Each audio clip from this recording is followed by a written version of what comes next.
S Narayana ಅವರು ಡೈರೆಕ್ಷನಲ್ಲಿ ಅವ್ರ ಮಗ ಹೀರೋ. ಆ ಸಿನಿಮಾಗೆ ಪ್ರೊಡಕ್ಷನ್ ನಂಬರ್ 1 ಅಂತ ಮಾಡಿದರು. ಅದರಲ್ಲಿ ಅವರು 6 ಗಂಟೆ ಅಂದರೆ 6 ಗಂಟೆ ಫಸ್ಟು ಶಾರ್ಪ್ ಅವರು 6 ಗಂಟೆ ಶೂಟ್ ಮಾಡಿಬಿಡೋರು. ಆ ಟೈಮಿಂಗ್ 9 ಗಂಟೆ ಬ್ರೇಕ್ ಮಾಡೋರು. ಆಮೇಲೆ ಬಂದು ಅರ್ಧ ಗಂಟೆ ಊಟ ನಾಷ್ಟ ಮಾಡಿ ಅಂತ ನಾವು ಹೊಡೆಯೋರು. ಬಟ್ ಅಷ್ಟೊಂದು ಸಿನ್ಸಿಯರಿಟಿ ಅಂದರೆ ಅಷ್ಟೊಂದು ಸಿನ್ಸಿಯರ್. ಆದಮೇಲೆ ರವಿಚಂದ್ರನ್ ಸರ್ ಮಲ್ಲ ಸಿನಿಮಾಗೆ ನಾವು ಬಂದು ನನ್ನ ತಮ್ಮ ಇಬ್ಬರನ್ನ ಕರೆದಿದ್ರು. ಅಲ್ಲಿಂದ ಸಕಲೇಶ್ಪುರ ಹೋಗಿದ್ವಿ. ಭಯಂಕರ ಮಳೆ, ರೈನ್ ಎಫೆಕ್ಟ್ ಸೀನ್ ಅದು. ಆವಾಗ ಹೋಗಿ ಸಕಲೇಶ್ಪುರ ಹೇಳ್ತಿದ್ವಿ. ಅಲ್ಲಿಂದ ಲೊಕೇಶನ್ ಕರ್ಕೊಂಡು ಹೋದರು.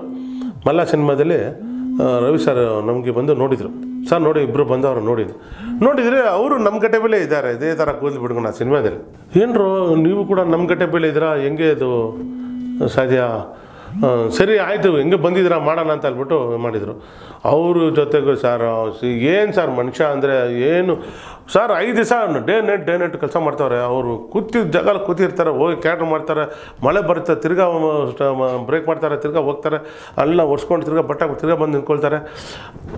ಹಾರ್ಡ್ ವರ್ಕರ್ ಸರ್ ಅವರು. ನಾವೆಲ್ಲ ನಿಜವಾಗಿ ಅವ್ರ ಥರ ಕೆಲಸ ಮಾಡೋದು ನೋಡಿಲ್ಲ ಸರ್ ಕನ್ನಡ ಸಿನಿಮಾದಲ್ಲಿ. ಏನು ಸರ್ ಅವ್ರು ಕೆಲಸ ಮಾಡಿದ್ದಾರೆ ಅವರು ಡೈರೆಕ್ಷನಲ್ಲಿ, ಅದು ಮಲ್ಲ ಸಿನಿಮಾದಲ್ಲಿ. ಆಮೇಲೆ ನಮಗೆಲ್ಲ ಬಟ್ಟೆ ಇದು ಕೂದಲೆಲ್ಲ ಕಟ್ಟಾಕ್ಬಿಟ್ಟು ಪೊಲೀಸ್ ಡ್ರೆಸ್ ಹಾಕ್ಬಿಟ್ಟು ಅದ್ರಲ್ಲಿ ಕ್ಯಾರೆಕ್ಟರ್ ಮಾಡಿದೆ. ಹೆಂಗೆ ಬಂದಿದ್ದೀರ ಮಾಡ್ರಿ ಅಂತ ಹೇಳ್ಬಿಟ್ಟು ಪೊಲೀಸ್ ಡ್ರೆಸ್ಸು. ಆಮೇಲೆ ಅವ್ರಿಗೆ ಒಂದು ಮನೆಯಲ್ಲಿ ಕೂಡಾಕಿದ್ದಾರೆ ಹೀರೋನಿಗೆ. ಆವಾಗ 5 ಥರ ಕೂದಲು ಬಿಟ್ಟು 1 ಸೀನು 2 ಸೀನು ಮಾಡಿದರು. 5 ದಿವಸ ನಾವು ಅಲ್ಲೇ ಇದ್ವಿ, ಫುಲ್ಲು ಅವ್ರ ಜೊತೆ ಕೆಲಸ ಮಾಡಿದ್ವಿ. ಆ ಸೀನ್ ಕೂಡ ತುಂಬ ಮರೆಯೋಕ್ಕಾಗಲ್ಲ. ಅವ್ರ ಜೊತೆ ಕೆಲಸ ಮಾಡಿದ್ದು ರವಿಚಂದ್ರನ್ ಸರ್ ಜೊತೆಗೆ. ದೇವರಾಜು ಸರ್ ಅಣ್ಣ ಅವ್ರು ಕೂಡ ನಮ್ಮನ್ನು ನೋಡ್ಬಿಟ್ಟು ದಾಸವ್ರೆ ಏನು ಸುಮ್ಮನೆ ಆರಾಮ ಮಾಡ್ಕೊಂಡು ಯಾವುದಕ್ಕೆ ಎದುರ್ಕೊಬಿಟ್ಟು ಮಾಡಿ ಅಂತ ಅವರು ನಮಗೆ ಒಳ್ಳೆ ಒಂದು ಅಭಿಪ್ರಾಯಗಳು ಹೇಳಿದ್ದಾರೆ. ಪ್ರತಿಯೊಬ್ಬರು ಎಲ್ಲ ಜೊತೆಗೆ ಮಾಡಿದ್ದೀವಿ ಅಂದರೂ ನಮಗೆ ಇನ್ನೂ ಸಿನಿಮಾ ಇದರಲ್ಲಿ ನಮ್ಗೆ ಗುರ್ತಿಸಿದ್ದಾರೆ. ಎಲ್ಲಿ ಹೋದ್ರೂ ನಮ್ಗೆ ಗುರ್ತು ಹಿಡಿತಾರೆ. ಸರ್ ಆ ಸಿನಿಮಾ ಈ ಸಿನಿಮಾ ಹೊಡಿದ ಹಂಗೆ ಸರ್ ಹೆಂಗಿದ್ರೆ ಅಂತ ಓಡಿ ಬರ್ತಾರೆ, ಎಲ್ಲ ಮಾಡ್ತಾರೆ. ಬಟ್ ನಾವು ಸಿನಿಮಾ ಇದರಲ್ಲಿ ನಾವು ಸಮಾಧಾನ ಮಾಡಿ ಒಂದು 2 ವೀಲರ್ ಕೂಡ ತಗೊಂಡಿಲ್ಲ ಸರ್. ಯಾಕಂದರೆ ಅಷ್ಟು ಕೆಲಸ ಎಲ್ಲ ಮಾಡಿ ಇಷ್ಟೆಲ್ಲ ನಾವು ಏಟು ತಿನ್ಕೊಂಡೆಲ್ಲ ಬಿದ್ದು ಕೂಡ ನಾವು ಒಂದು 2 ವೀಲರ್ ಕೂಡ ತೊಗೊಳಕ್ಕಾಗಿಲ್ಲ ಸರ್ ಸಿನಿಮಾದಲ್ಲಿ ಮಾತ್ರ.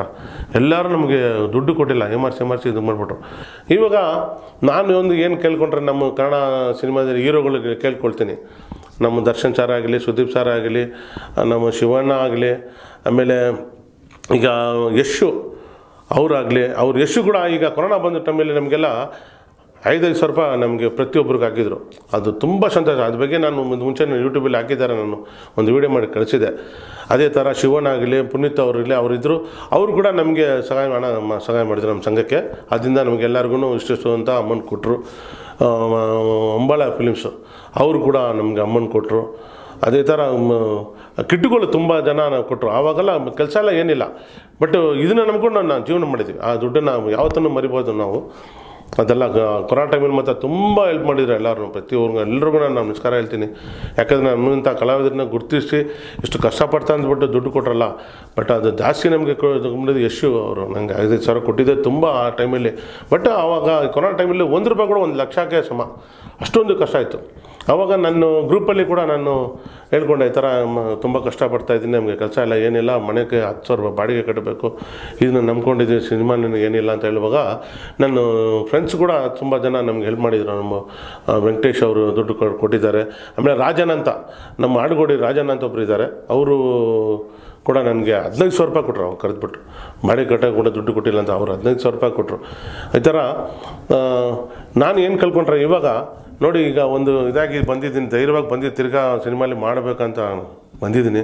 ನನಗೆ ಕನ್ನಡ ನಮ್ಮ ಹೀರೋಗಳಾಗಲಿ ಫಸ್ಟು ನಮಗೆ ಯಾವುದೋ ಒಂದು ಅವಕಾಶ ಕೊಡ್ರಿ, ಯಾವುದೋ ಒಂದು ಪಾತ್ರ ಕೊಟ್ಬಿಟ್ಟು ನಮಗೆ ಅದು ಕೊಟ್ಟು ನಾವು ಮಾಡಿದರೆ ನಮಗೆ ಜೀವನ ಮಾಡೋಕ್ಕೆ ಮುಂದೆ ಹೋಗೋಕ್ಕಾಗತ್ತೆ. ನಮ್ಮ ಮಕ್ಕಳಿಗೂ ನಾವು ಸ್ವಲ್ಪ ಚೆನ್ನಾಗಿರೋಕ್ಕಾಗತ್ತೆ.